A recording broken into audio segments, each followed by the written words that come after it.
Bei Bares für Rares stritten sich zwei Händler wegen einer quietschenden Spielzeugkatze.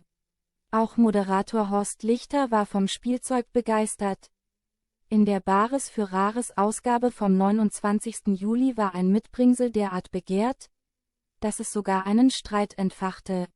Statt zu maunzen und zu schnurren quietschte eine mitgebrachte Spielzeugkatze gar niedlich und brachte die Händler dazu, ihre Krallen auszufahren. Moderator Horst Lichter war sofort verliebt. Ach mein Gott, das ist eine Quietschekatze, oder? Die Freude war sogar so groß, dass er auf den Tisch klopfte und rief, ich finde Quietschekatzen cool. Verkäuferin Manuela hat das Tier beim Aufräumen des elterlichen Speichers entdeckt. Sie fand das Kätzchen hübsch und es erschien ihr so ungewöhnlich, dass sie beschloss, es in der ZDF-Trödelshow zu präsentieren. Sie wusste bisher nur, dass die Katze mit biegsamem Rücken vermutlich von einer tschechischen Designerin stammte. Bares für Rares. Horst Lichter erkennt Bissspuren. Detlef, kannst du die Katze ein bisschen näher zu dir nehmen? Ich habe Katzenhaarallergie, gestand Lichter und animierte den Fachmann, mit seiner Expertise zu starten. Detlef Kümmel konnte bestätigen, dass die Katze von der Tschechin Libuše Niklova entworfen worden war. Deren Spezialgebiet war Spielzeug.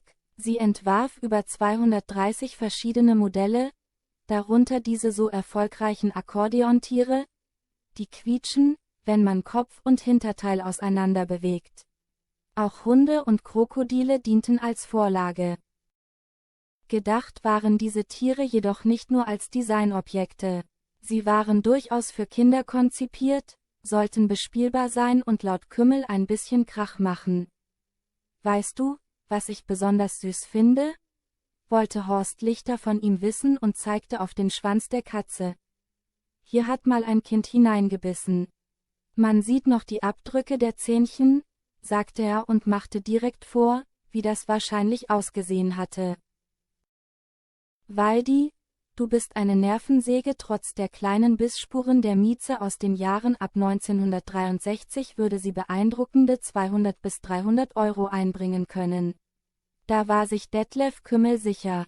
Da die Verkäuferin einen Wunschpreis, 250 Euro, in der genau dieser Spanne genannt hatte, nahm sie die Händlerkarte dankend an.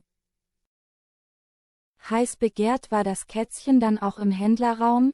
Vor allem Walter Waldi Lehnertz fuhr die Krallen aus und somit seinem tschechischen Kollegen Jan Zizek in die Parade, um ihm sein Kulturgut wegzuschnappen.